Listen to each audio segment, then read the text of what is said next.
And it's not that we have the one and only truth, but quant is just so damn complicated for so many people that a lot of people just don't know what they're waiting for or why, right? And Yeah, and I think we that we sums it up pretty clearly.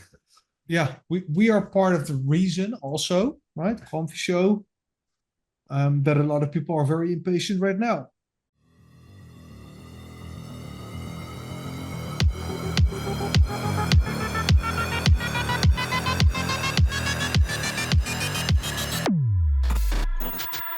Ladies and gentlemen, Quamrats, welcome to episode 9 of the Quamfy Show.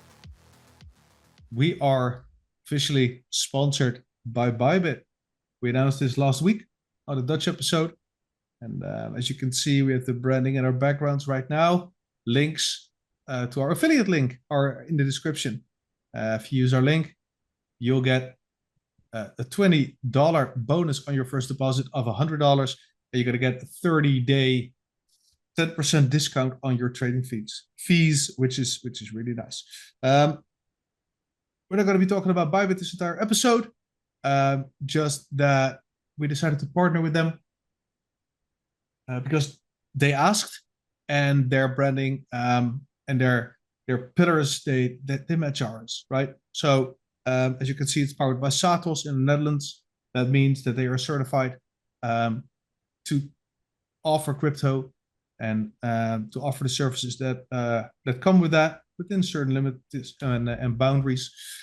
But they do their utmost best to protect users and offer great service while they're at it. They got instant deposits, instant withdrawals, and all the good stuff like that. They have a ton of coins, meme coins, QNT, obviously, and so on. For the future, we're gonna have a couple of conversations with them, seeing what else we can offer. We're thinking about maybe some merch, maybe some giveaways, and so on. So stay tuned for that. If you have any suggestions, leave a comment. Let us know what you find interesting, what floats your boat. And while you're at it, give us a subscribe and a like. It helps us a lot. As you can hear, I am a little bit destroyed. It was pretty warm here today. Also, it was pretty busy. A lot of things going on. Getting the garden ready-ish for summer. We postponed our redecorating plans for the garden with current QNT prices and for a couple of other reasons.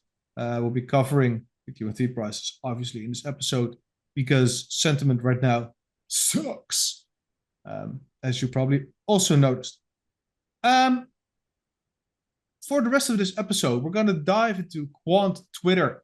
They have been really super active in posting stuff, doing presentations, panels, and so on, podcasts.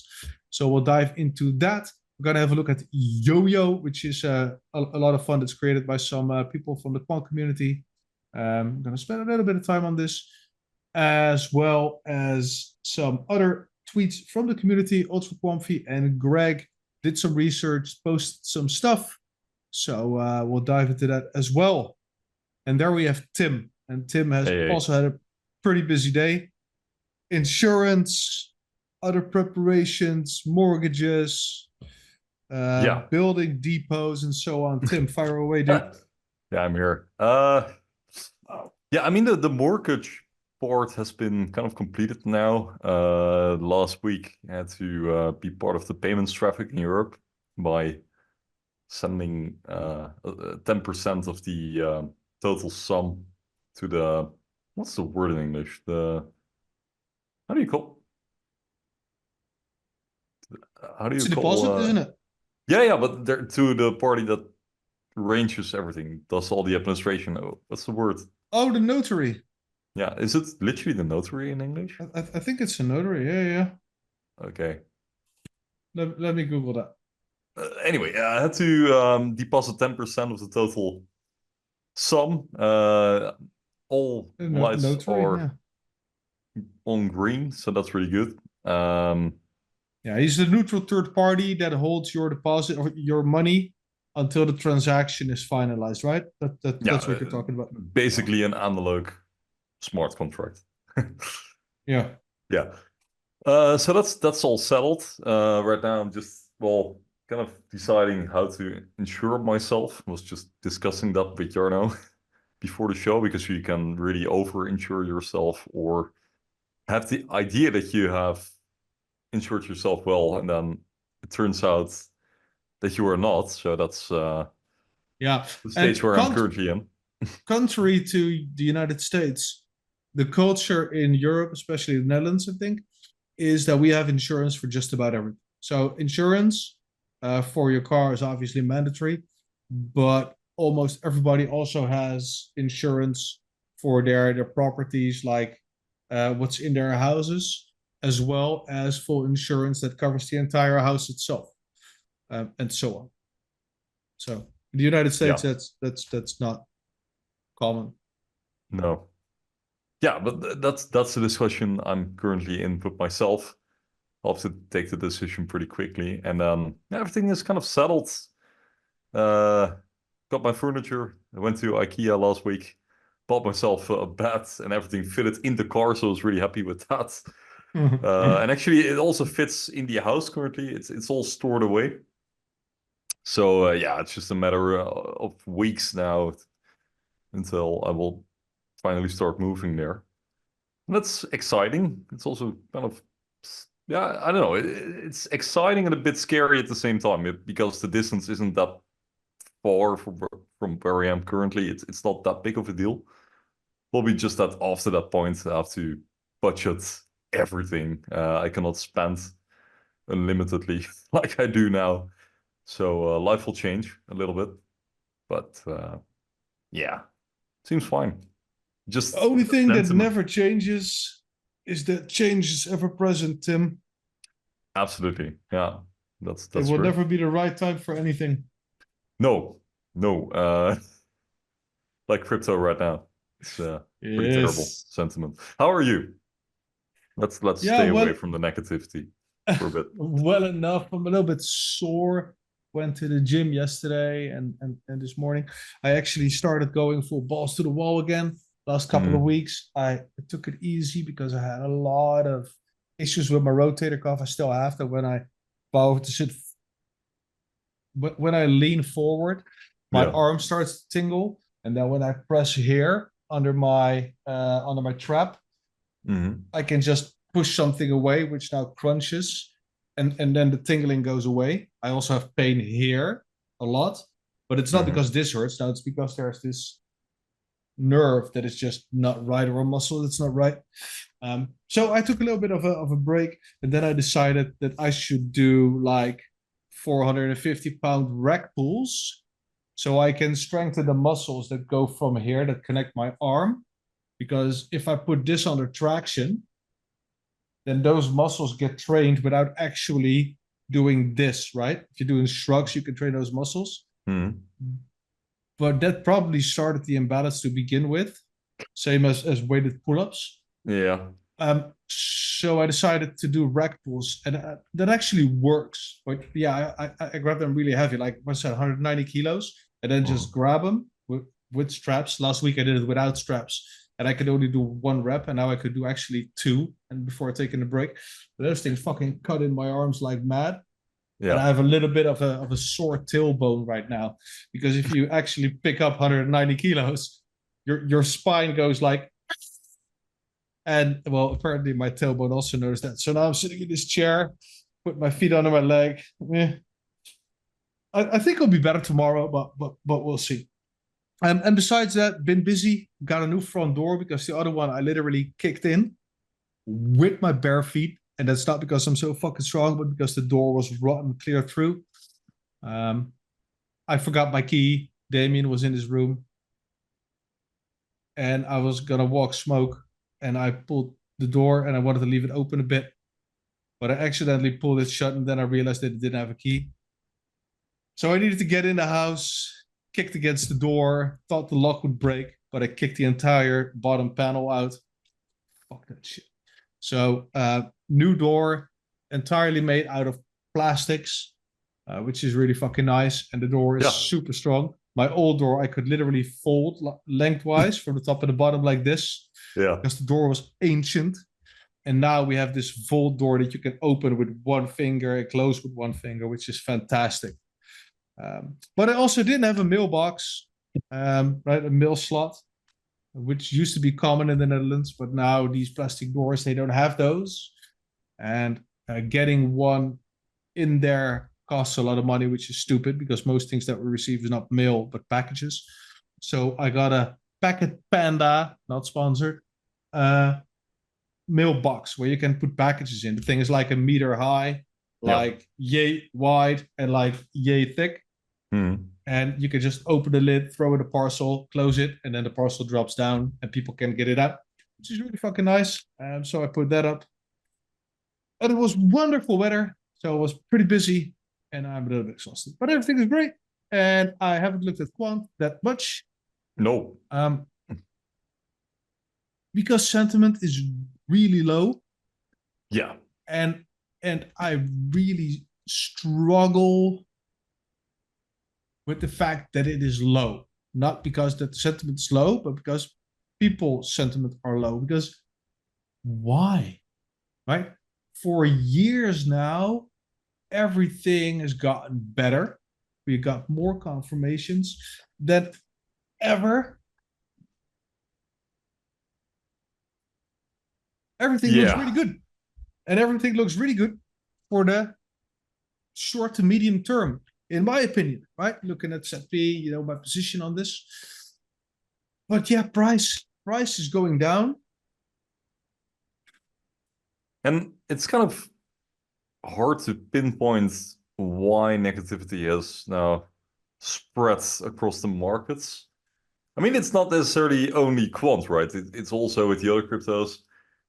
And people are just impatient because Bitcoin reached this all-time high before the halving, and everybody was, "Oh, we're going for 250K right now."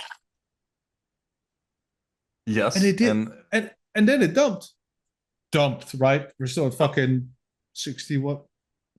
Yeah, and that's the weird thing that I feel as well. Like, okay, sure, we kind of touched all-time high, we broke it, I think.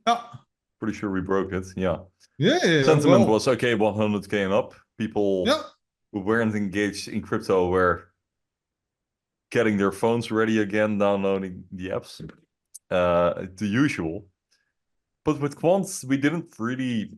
I mean, price-wise, we didn't really join that circus. I mean, we went up for a bit, like what, $150, €140, I think. That is true. And what we just kind of stayed there, and it wasn't all as positive as in the rest of the market. But now, once everything is dropping and we are simply back to levels we've been quite some time now, negativity seems to hit us even stronger than it usually does. And it just doesn't make any sense at all, really. No, but to me, at least. As usual, it's a combination of expectations for a certain effect with a time frame, right? So everybody expected Bitcoin go up, then Ethereum go up, then alt season, blah, blah, blah, blah, blah. And everybody expected it to happen then and there. And now there's a little bit of a consolidation, like right under all-time high for Bitcoin. But people are impatient regardless. A lot of people. Okay, so this is all my opinion, but a ton of people entered the last 4 year cycle, right? So that was 2020, 2021. Yeah. That cycle got cut short. But a lot of people got in. They spend a lot of money, either what they got from COVID or whatever. They thought it would go to the moon. And technically it would have been, but we missed the last leg, right? What Roel Pel calls the banana zone or whatever. We missed that. Roel Pel missed that as well. And we with Quant also missed that. We also expected it, right? After September, somewhere in November, there should have been a last leg, and then the correction should have taken place. Do you Well, call we it the got- banana zone? He calls it the banana zone, yeah, when everything goes really? bananas. Yeah. Oh, okay. Yeah, if you look at the hashtag, So the theoretical don't fuck this up. So DFTW, you can look at the posts of him regarding that. But we missed that. So a lot of people were still invested, waiting for that, waiting too long, and it never recovered. So now, a lot of people wanted, I think, more, and there's more people, right, than before, if that makes sense. So before 2020, there were, let's say, 10 people. If there were 10 people then, there are 1,000 people now, give or take. Yeah. So there's a lot more people that got robbed due to FTX and whatever else happened, that need to get their money out. Need be at break even. Everything be damned. So I would not be surprised at all if people were like, okay, fuck that shit. We broke all-time high. I'm not going to get burned again. So now everybody has their different, how do you say, tolerance for pain.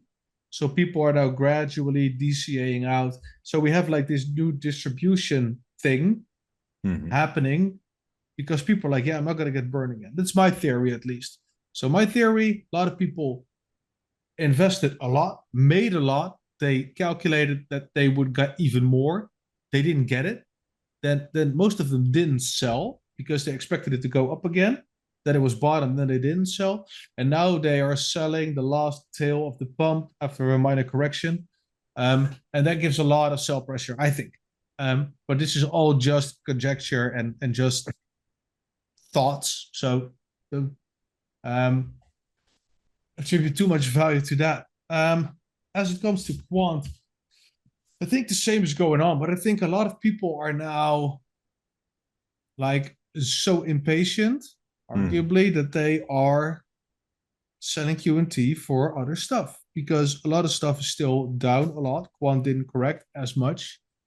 Quant was more or less still a stable coin at 100. Obviously now it's not 100 anymore. But I would not be surprised if people are just diversifying out of QNT, because what we forget is that a lot of people, not you guys, because I learned from our sponsor that we are quite a technical show. But a lot of people are not as with their ear to the rails, if you know what I mean. So most people don't know what's going on with Quant. They don't follow the Twitter. They're not in the Telegram. And that even goes for ourselves to some extent. I mean, if we look at the Twitter or X activity, the tweets they put out, do I really watch all the video fragments that they share? Do I really read the articles? No. Just kind of take them for granted. And it kind of reaffirms the beliefs I already have. So do I really need to constantly dig into everything and try to find new stuff? Yeah. No. I don't know. And that goes for a lot of people. No, but your foundation is different, my friend. It does. But your I think foundation is different. I'm arguing that there are so many people that just bought this in 2021 because it went up, or they bought it in 2020 because it went up, because we forget, right?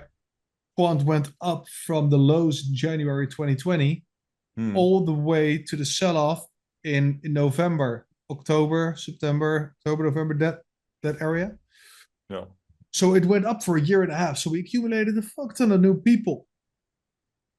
But most of them did not keep up. And if you look at the last 6 months, let's call it 6 months. The amount of confirmation that we had is astounding.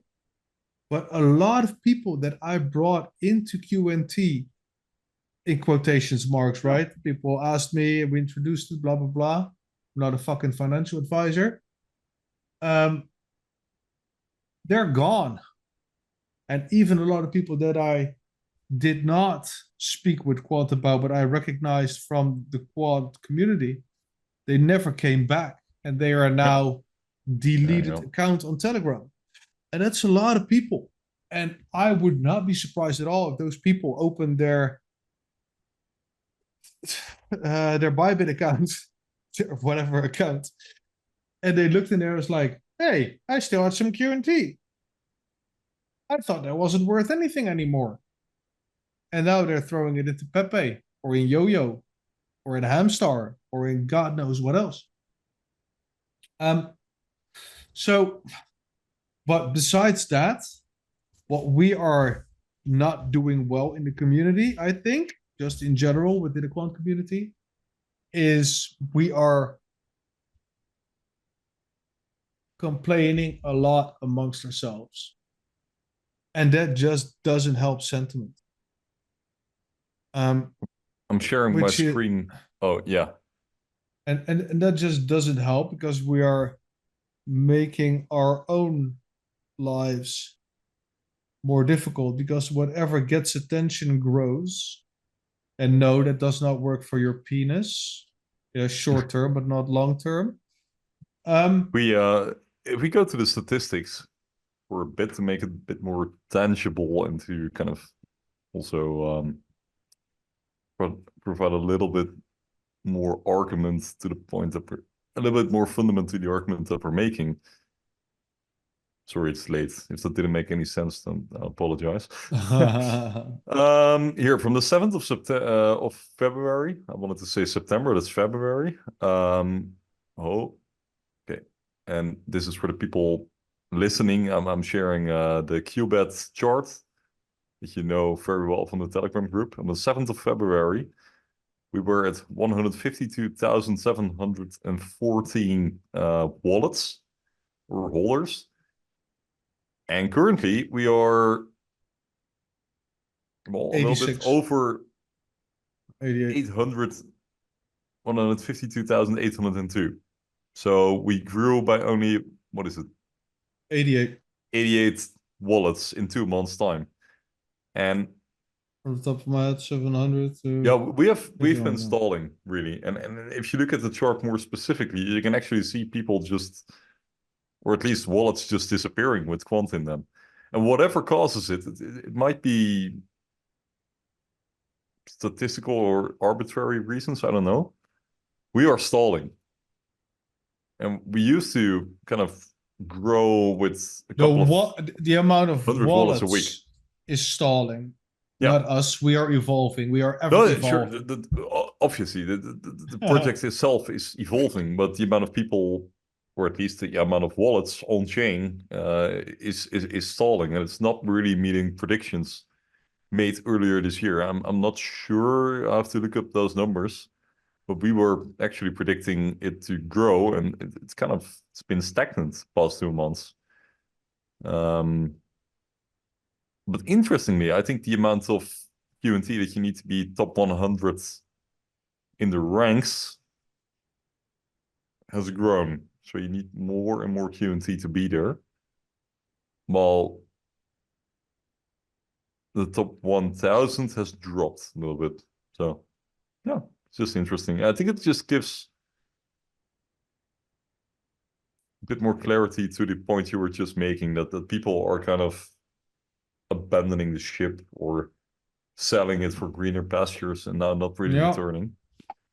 And I mean, there could be a lot. There could be a lot of things going on when it comes to wallets, right? Yeah, absolutely. So, I mean, the wallets, even though they are data, it is also, to an extent, a dark number. Because why did wallets get created? Why do wallets get merged? Why do wallets get emptied? It's all guessing. No one knows. We have no clue. There could be everything behind it, and we can only speculate to what the reason is. Fact is, wallet amount stayed the same while before they went up. I don't know, and don't particularly care. it's if we look what Quant has been doing for the last, like I said, couple of months, we, the community, should be happy, and a lot of people are, but there are also a lot that are not, and I recently spoke to a bunch of them, and I noticed that when people decide that the news is not interesting and they stop following along, they still keep that same perspective. Yeah, So there were a ton of people. Fucking Telegram notifications. There were a ton of people. Fucking Discord. Windows somehow put my notifications on for no shit. reason. And fuck that. Is it off? Needs to on. Okay. Do not disturb. So people keep the same opinion, and I noticed that if we push with info like, okay, did you know this? Did you know that? Have you seen XYZ? Then a lot of them are like, oh wow, that's pretty insane. That's pretty They interesting. don't know. Yes, a lot of people just don't know, and the same goes on X, right? If I had a couple of comments on my X, where people, mostly linkies, just try to stir shit. But if they're approached with a critical, respectful kindness of sorts, they'll listen, right? And they'll change their mind slowly, but surely.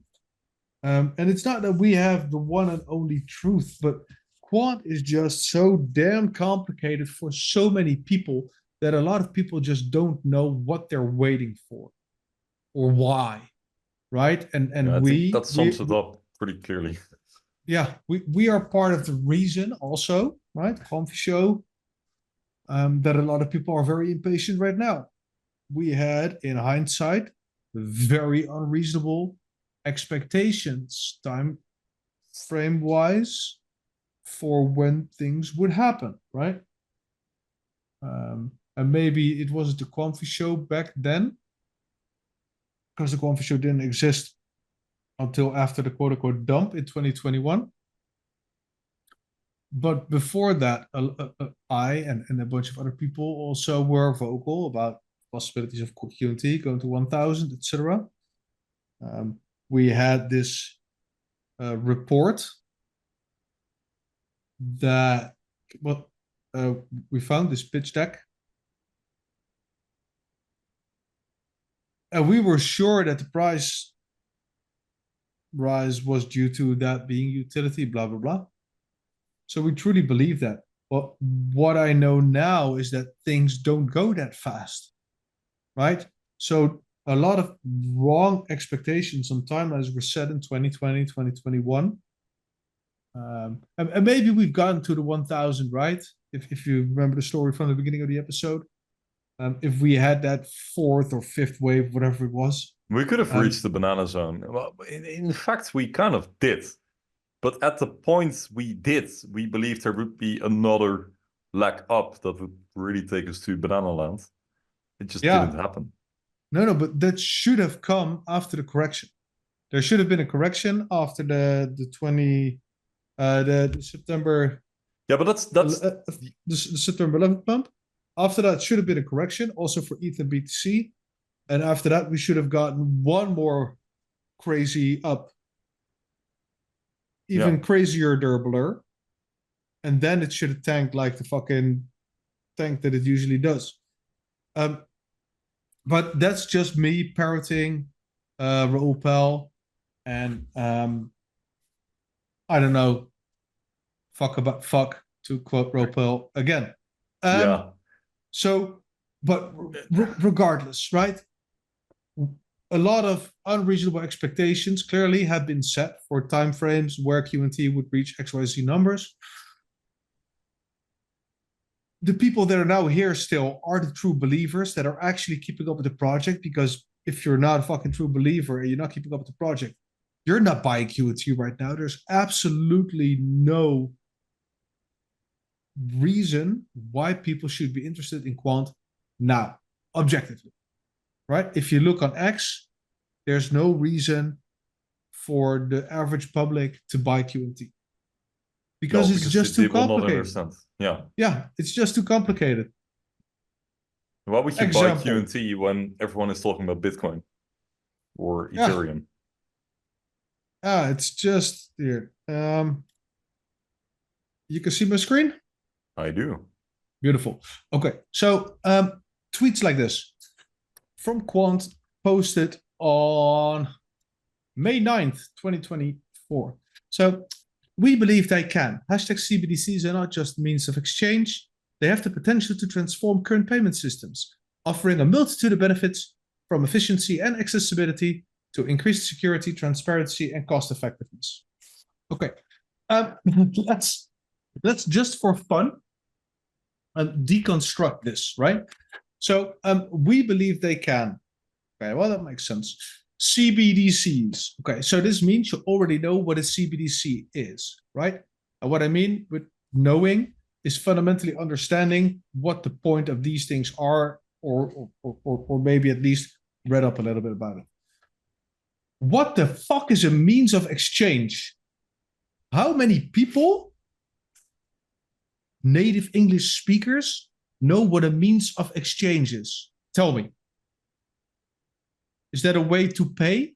Is that a way to settle debt? Is it, what does it mean? Define it clearly. They have the potential to transform current payment systems. Okay, very nice. How do the current payment systems work? Why do they need changing? If I open my app, I see money. If I go to the ATM, I put my card in. I get money. You get money from a wall.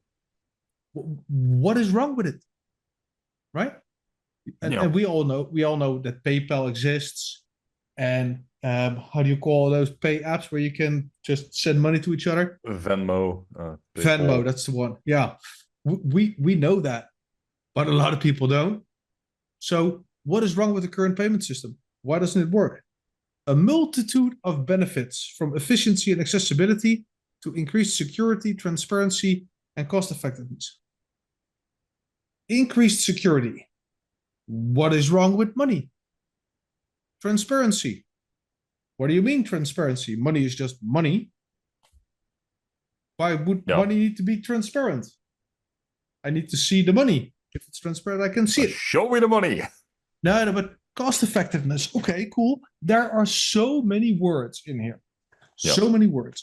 This is all directed at a specific audience. And this is not to shit on Quant tweeting, right? Because this is tailored for us. Next tweet. Last month, we attended Infin's Global Summit, where G. Verdian shared his insights into why programmable digital currency holds the promise of a revolution in financial markets. Learn more. I forwarded this shit to my family more often than not. And everybody's like, thanks, hon. That's so cool. Goed verhaal, doen we niks mee. They don't even understand X. And everybody in my family has higher or university or degree education. Yeah, they are very literate people. But X to them, most people don't even fucking use it. All the words in here.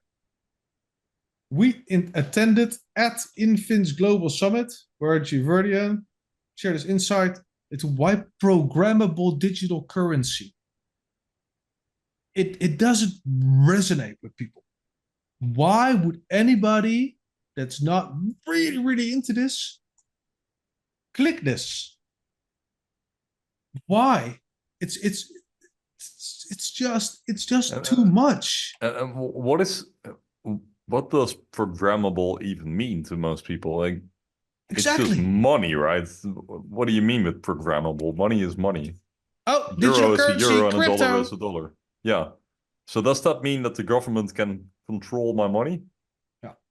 And the information that's in here is absolutely positively not wrong, right? X is made small, concise messages directed at your niche. So that works. But what other means of communication do we have? And even we, Tim and I, fuck it up on Instagram because we're trying to get the other people to understand, right? Not the ex fanboys, right? But to inform other people that there's opportunities, right? That they maybe do not know about. But by the way we write, by the way we speak, and I had this feedback like a couple of times now already in the last, I think the last 3 weeks, that the Quamfy Show is really technical. And I was like, no, it's not. We're trying to make everything super simple. That's why we make shows so long, so we make people understand. But while we do it, we both sound as two colleagues. We've been working in the same field, and if when you enter there, it's like a Teams meeting with two colleagues talking the same language because they're working on the same project. But when you join them in that Teams meeting and you're talking to each other, you have no clue what they're on about. Yes, so that's what we've been doing wrong if we're trying to make other people learn. And make no mistake, comrades, if you want other people to learn and see and be interested in what we're sharing about quant, even let's say we want to get people from a Pepe community, a meme coin community interested. What you read here might spark a little bit of interest, but programmable is where you lose them. Yeah. If we go here, we're talking about a podcast or a spaces. Here it's about banksters, tokenized commercial bank money, programmable payments, transforming financial markets. A lot of people they just don't care or they don't understand, right? They just do not have the foundation. And this is not from arrogance that I say this or from some condescending position. No, not at all. I just think that what we as the quant community and as Tim stated so eloquently as colleagues understand about this world or think to understand is not how the rest of the world perceives it. Because if we start talking about how when I send money to Tim and then I don't really send him money, but just the numbers change on the screen, people's eyes glaze over. People have no clue. So if you don't even have a single little bit, not even a percent of comprehension as to what money is and how it comes here, like fiat, we're talking about fiat. Even I in regular life talk about fiat. Nobody fucking knows what fiat money is. Why would they? It's just money. Money is money is money. And I think with Quant, that's where we miss a lot. And same as Tim said last week, if you miss a month of QNT news, you are entirely out of the loop, and you're an outsider. You really are. And you're an outsider again. I also get a lot of people in my DMs, right? Because we're still here, we're still vocal. We are still vocal. And they come to me like, Jarno, anything new? And I'm like, yeah, of course, this, that, X, Y, Z. And then I get a response like, okay, that's great. So what does that mean? Like, dude, I just told you, right? But no, it's just too much. It's too much. So we're not reaching old comrades, in my opinion, nor potential new comrades with the way we do things right now. No, we're just reaching an audience that knows, knows the project, knows what it's talking about. we're literally preaching to the choir with everything we do. And example, if you throw me in a church, like, listen to what this dude has to say, my eyes will glaze over and I will walk out within 30 seconds to a minute because I have no clue. And I have not really an interest initially, but I actually went to a church a while back, like a long time ago, with a friend I had back then. And I was interested. Why? Because the one that was preaching or saying stuff, he really went into psychology about how people can look at themselves in a different way and then look at somebody else. And obviously it had all the religious gravy over it eventually, but that was not the essence of the message. And I think if we look at QNT, I mean, we can spread the gospel as long as we're not calling it gospel, right? If we go too deep in the origin story and blah, blah, blah, nobody cares. No. They just want to know how God will make their life better in some way, shape, or form. I hope that that's a good analogy. And I'm not trying to insult. I'm sometimes just a little bit direct. But yeah, now I hope that resonates in a way. And we are also still figuring out how can we reach people in a way that actually speaks to them. How can we make stuff even more simple and break it down even further? And all these types of tweets are really cool if you're preaching to the choir. But if the intention is to either inform or convince others, it requires a different stick. Yes. But even then, right? For me, at least personally, like, okay, sure, I'm still have the vast majority of my wealth is concentrated in QNT. I have a really big belief in everything. Yeah. But even for me, sitting here as your co-host, it's kind of difficult to go through every article and understand everything because we've reached this point, and I've said this many, many times, where we are now talking on a technical level where it gets so hard to understand everything. Like, you need to be a payments expert in order to understand what they are trying to say on stage between other experts and making that translation back to us, people in crypto who are just trying to make a good investment. It's getting increasingly difficult. But they are doing it nonetheless. It's still happening. They are on every stage. They are talking with all the right parties. So even if you just understand like 20% of it, that should be enough for most people. You don't need to understand everything. But at least have an idea of which direction Quant is heading, and that the how do I say, like, the rough sketches that we've been making since 2018, 2019 in the console and the Counchill, they are getting more details. Yeah. They are into the minutia. Yeah, into the minutia. So exactly. What is the bottom line? Let's try and break this down. So this was the Financial Times Live about CBDCs.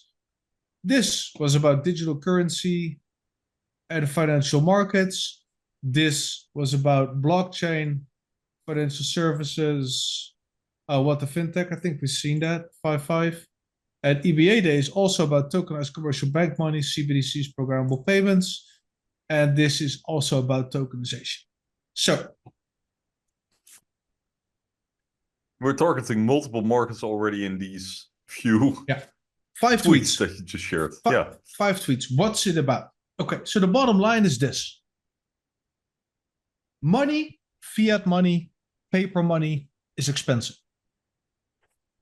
That is real money. The money that I send with my phone to Tim is called e-money.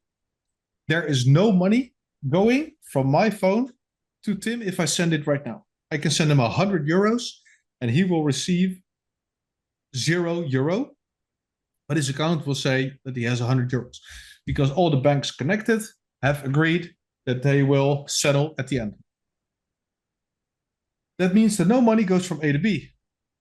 But if A money goes to B money, that means B money has a right to own, spend, whatever that money. And in this case, one bank and another bank. Because there's no money going from A to B, everybody loses money because the money is going nowhere. Money is not moving. How will we solve that? Tokenization. That is the plan. So tokenizing the money, making the money digital in a way, makes it actually possible to instantly move it from one place to another because you don't need big trucks with a lot of money to go from A to B. You can just instantly send it because tokenized money can exist on the internet. The same as that your picture can exist on the internet. Right? If your picture exists on the internet, you could make it unique with it, and that's then called an NFT. Yeah. And so in that manner, you could technically send money. But there's a lot of problems with that. And that's what all these panels are talking about.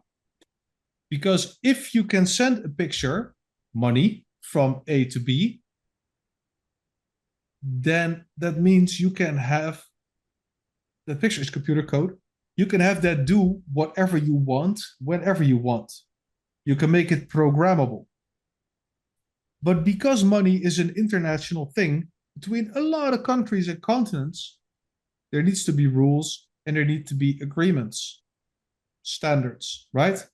A lot of the example, this battery for my vape, oh, that's green. You can see that because I have a green screen, lol. But this is a battery. That's so funny. Can you see it now? No, because it's green. No, yeah. There's a battery. Yeah, this is the plus, this is the minus. Mm-hmm. This is an 18650 battery. And it's green. This is a standard. This is an ISO standard. This is a 4.7 volt battery. This is the same everywhere in the world. This was used in the first Tesla Model S. Not one, but a couple of thousand. Now they made a bigger one and a wider one. But this battery is green. And that's where you can see it. But that's a standard. And everybody agreed that that is the standard. So all the chargers work with that. Same with your USB port, USB-C. That's a better example. This is ISO standard. We need to do that with money as well. And with the code behind it. Because if I send money, real money, digital e-money, that's then tokenized money from here to Tim, and Tim is in the Czech Republic, he still needs to get the same money that I send him from here, even though it is in Czech crowns and not in euros. Right? So that just takes a lot of time. And Quant is speaking everywhere. Quant is promoting with everybody because they are making it possible to send money from a phone called a Samsung, which is on Android, with an app to Tim, who is on Apple. So it needs to be interoperable. And that's what Quant does. And that's what all these messages are about. Like, how can we, financial services, let me highlight this again, and then we're moving on. So how can financial services use blockchain technology? And I just went entirely over that because it is not relevant, because you will never know that it's on a blockchain. How will that go, right? The digital currency, financial markets, programmable or not, to someone else. And potentially that could be CBDCs, right? I'm taking a few leaps here, but payment systems, transparency, cost effectiveness, blah, blah, blah, right? That was the tokenization part, and so on. Quant powers all that. That's why Quant is tweeting about all of this, and that's why Gilbert is speaking there. And that's what it's all about. And we are all making it way way too complicated. And I think that that is the reason why a lot of people, when they check out, they don't come back, or why people don't even check in to begin with. Yeah. Because our message is just laughable to a lot of people. Because people cannot see what will be happening, because people do not understand.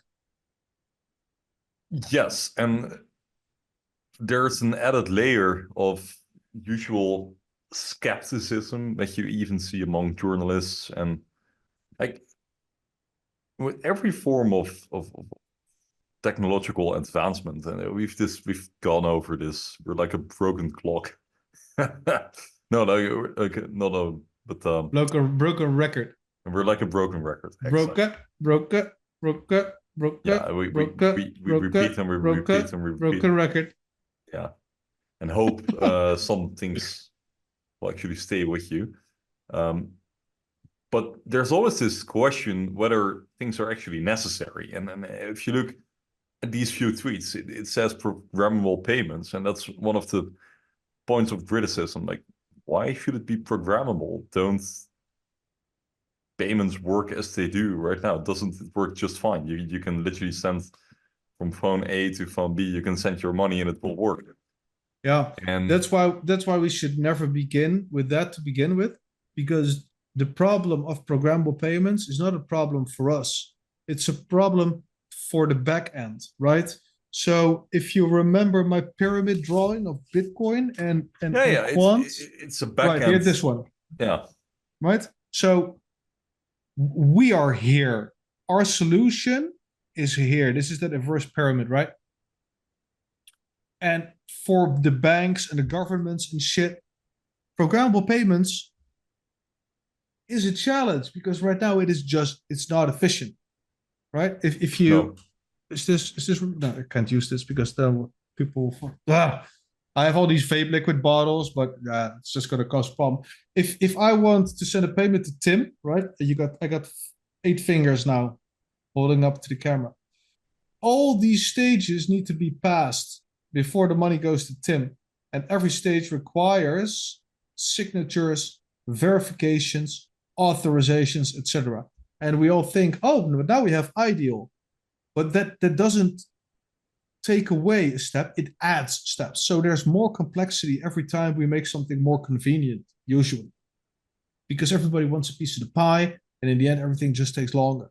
If you add programmable payments, you can then, my pinky on my left hand can just send something to Tim, and it can automatically do a ton of those things until the money reaches me, or maybe get stuck in the middle until we both agree that payment can go through, and then the payment can go through. But right now, it needs to be verified and authorized by all these parties. And that's the problem, but nobody knows and nobody cares, because they shouldn't, because we don't work at a fucking bank or at a central bank. Exactly. You need to be really aware of the technology in order to understand the problems that we are trying to tackle here. And we've kind of done that on the show, but then with Niels, for example, who went at length in the Dutch show to explain how the current internet works. And that's complicated. That's really tough. It was interesting, but it was so painful. That is really tough. I zoned out. Respectfully though, because I just didn't know what to add. And you have that on the one hand, and on the other hand, you have simple skepticism, like, okay, but this is just a solution in search for a problem with certain aspects, right? Because we just we are not really aware of the problems that are actually there. Because for us as consumers, it just works.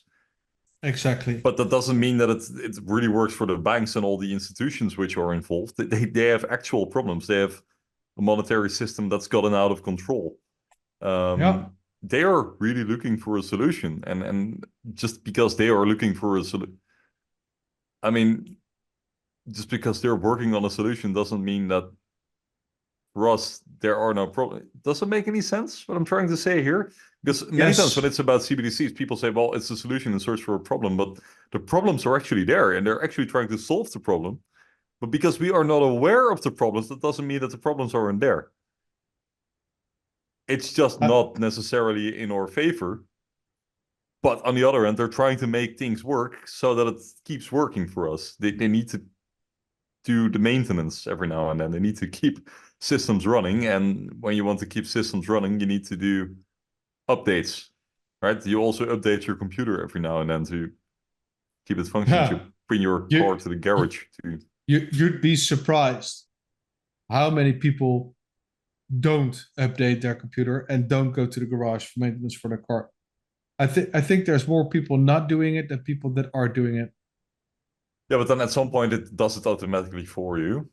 Yes, and exactly. well, And that's what they're waiting for. They're waiting for other people to decide. They're waiting for other people to do shit.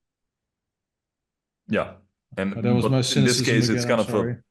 no. In this case, it's kind of sensitive and political because while central banks are involved and they're ultimately run by the government, and governments are run by politicians, Yeah. so they need to make decisions, which makes it very logical and healthy at the end of the day, but sometimes a bit more complicated to implement this. If it were just in companies, they can just change their terms of service. And it's like, okay, well, we've changed the terms of service, and it's up to you to decide. You can go with us or you don't, and then you'll have to find another provider who does it for you, right? So Yeah. the terms, if you don't agree with what they offer, then, well, it's a dead end for Yeah. you. For sure. Governments, it's a bit of a different story. I'm looking for that video by Scott that he's then reading. Overload your purpose. Build a messaging layer for multi-party applications. That fragment. Because you can actually see him in the video trying to make cheese out of it. And he's Scott. He was the XRP hero that actually tried to understand QNT. But we also didn't reach him because it is just too much. But I'm trying to find that video right now. Oh, and there's Oh yeah, no. oh. They took it to 20 cents like that, mate. But yeah, it's just a difficult topic. Oh, here I found it. Let me send this to the podcast, and then I can let you guys hear it. This guy was a XRP maxi. Close my DMs. QRC. And we had some discussions with him, try to convince him to look at the QNT, and we sent him some resources. Quantity did, I did. Tim, can you hear this? And then you've got overlay your purpose. Yeah. Build a messaging layer for multi-ledger applications. Build a messaging layer for multi-ledger application. No one needs that. Who needs that? I don't need that. This guy knows a lot about XRP, right? The interledger protocol and the liquidity stuff and God knows what else. And he was really trying. This guy's. And then you've got overlay your purpose. Build a messaging layer for multi-ledger applications. Build a messaging layer for multi-ledger application. No one needs that. Who needs that? I don't need that. Yeah, and this was a little bit of a meme. It was such a meme back in the day. Good old Scott, but there is so much truth in this. XRP was really fucking simple. It would become everybody's money. and everybody could just spend XRP. So if you have a lot of XRP will go to 587 whatever dollars, and you'll be rich. If you only hold like a couple of thousand, you'll be a millionaire. And that was the narrative. This man knows a lot about XRP and how that works. He knows arguably a lot. I mean, we can give him that, right? He knows a lot about the financial system. He knows about banks, and so on. But then he gets, and this was 2020, mind you. He gets an explanation about Overledger. Overledger's purpose, multi-layer application for multi blah, blah, blah. Mm. Who needs that? I don't need that. And that's the entire point, because it is absolutely positively needed, but not on our level, on the central bank level. Think of my fingers and nudge. Anyway, how long are we in the show, Tim? Fucking long, right? An hour and a minute, but there is news about Project Agora. So before we close the show, we might want to address this. Yeah. There's this, yeah. I'll share my screen. Give me 1 second. It's not big. It's not necessarily big news, but it's a development we should share on the show.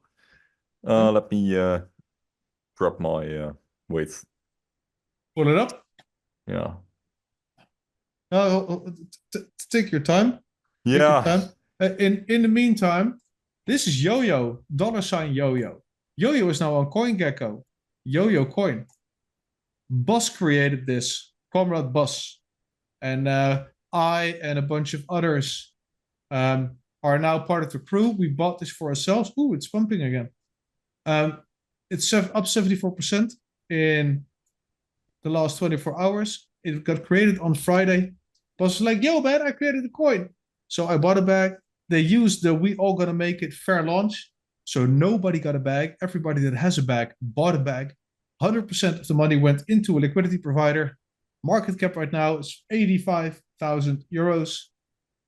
And we're just having fun. It's called YOYO, and we have a lot of bro-yos. So, yeah, we're having a lot of fun with this.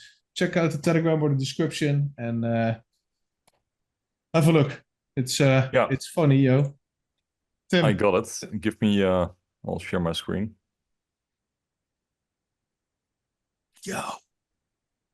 YOYO. It's a yo-yo coaster. The memes are fantastic. Goes up and down. Goes up and down.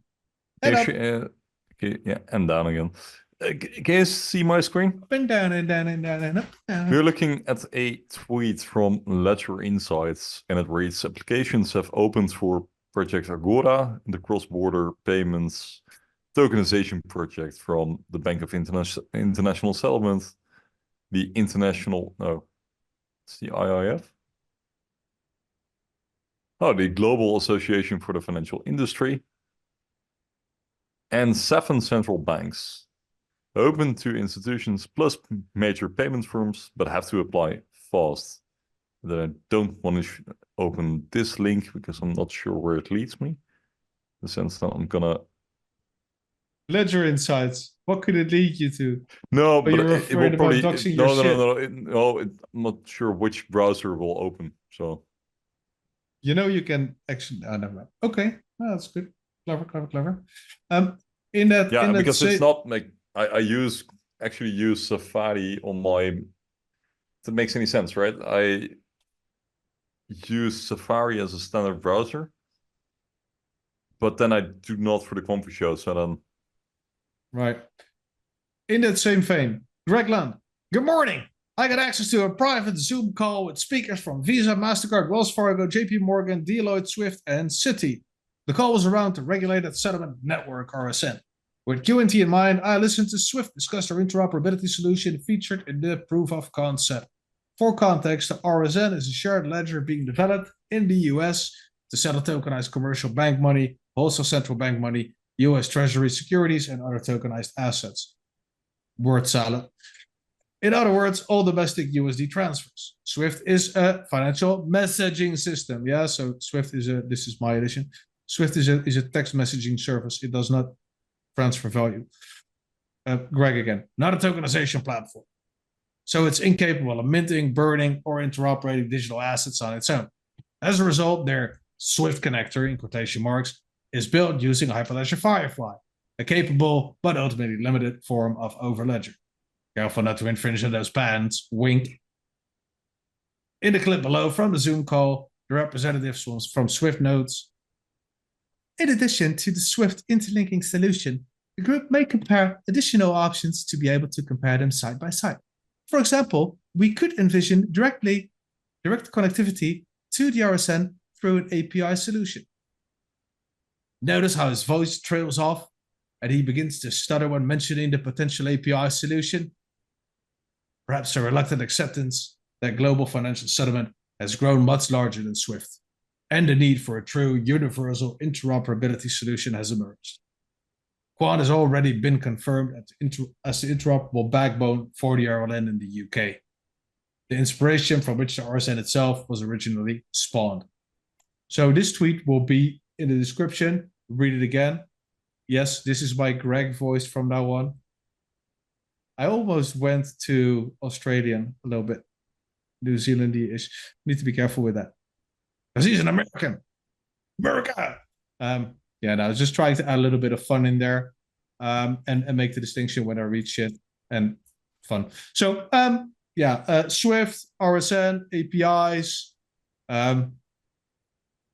This is cool stuff. So check out Greg's Twitter or X and read it for yourself. Tim, take it over again. if you manage to find the browser. I did. It's just the article about. Huh? It's just the article about the applications which have now been opened. Okay. Let me Who'd have thought put it? it up. Let me put it up for you. Who needs that? I don't need that. Share my screen. Yeah, applications for central bank tokenization project Agora close in 2 weeks. Was published today. Today is the 14th of May, so we'll June close. 1st. Yeah, so we'll close by June 1st. Yeah, we're going through. Yeah, let's go through the article. So it says today the Bank of International Settlements unveiled the application process for private sector institutions to participate in Project Agora. That's the tokenization initiative for wholesale cross-border payments involving 7 central banks. If you're not into quant or anything, you would have already lost me probably in that first 2 sentences. Yeah. Because you need to know the difference between wholesale and retail. But wholesale basically is between banks. Yeah. I think you can compact it a lot because they're talking about Project Agora. Agora is a meeting place. They're talking about the unified ledger. Their idea is to have to have technically one ledger. Yes, this is my earbud case, but this is one ledger. And this single ledger will then hold all the data from a ton of other ledgers that are all interoperable. So it's not one ledger to rule them all. Everybody will have their own ledger, but everything will be interoperable and connected to this. So if I now have my hands and my fingers together like a spider's web, and that other ledger is in there, right? So what we're talking about is a network of networks. And that is the idea, right? So the regulated liability network, settlement network, all these networks, right? DLNs, if you will, distributed networks, they will all be connected together with the unified ledger, and so on. That's what the BIS envisions, so that everything is interoperable and usable with each other. And in that way, it is a lot cheaper and a lot quicker and a lot safer for all parties to actually send value in real time from A to B and maybe through X, Y, and Z, if you will, or not. But yeah, all those fucking things are super, super duper complicated. And obviously, when simplifying stuff, a lot gets lost in the how do you say, in a metaphor? Hmm. But all you need to know is the metaphor. And if you want to know more, you can find it in the article in the description. But the bottom line is, they're really, really going to play with what they've created, and Quant is involved. Quant is right that smack in the center of this, because Quant and the Biz are now Biz buddies. Yeah, and what it makes it interesting here, I zoomed in on the final, like the closing part of the article, and then there it reads: Agora isn't just a proof of concept. Wonderful. That's the header.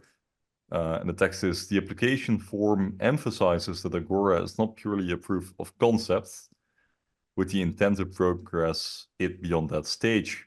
However, it's also described as an experimental research project, so it goes further than just being a concept. Yeah. And then several of the relevant institutions are already participating in initiatives that cross over with Agora. For example, there's a regulated liability network project in the UK, the RLN, that we talked about many times now, where Quant is that center supplying the technology. With R3 on Corda. Yeah, exactly. Yeah, it's then what Greg just talked about, the regulated settlement network initiative in the United States. And apparently the EU is following now, and I completely missed this because it reads, and the EU started its wholesale DLT settlement trials this week. Yeah. Nonetheless, given the involvement of 7 central banks, there's likely to be plenty of candidates. So this is pretty big. On all continents, we're working on it. Yeah, and what is also important to add is that this is a DLT settlement trial wholesale. So Project Rosalind was retail, right? So that was aimed at how do we get money to us, right? With MasterCard, Visa, yada, yada, yada. And this is between central banks, between governments, and so on. So this is like the top layer of money, right? Think country to country, whilst Rosalind was from schnitzel to schnitzel. And on business in between, obviously, because schnitzels can't send shit to schnitzels unless it's on the blockchain, but then you get scammed out of your money more than once a week. Yes. Shall we end it here?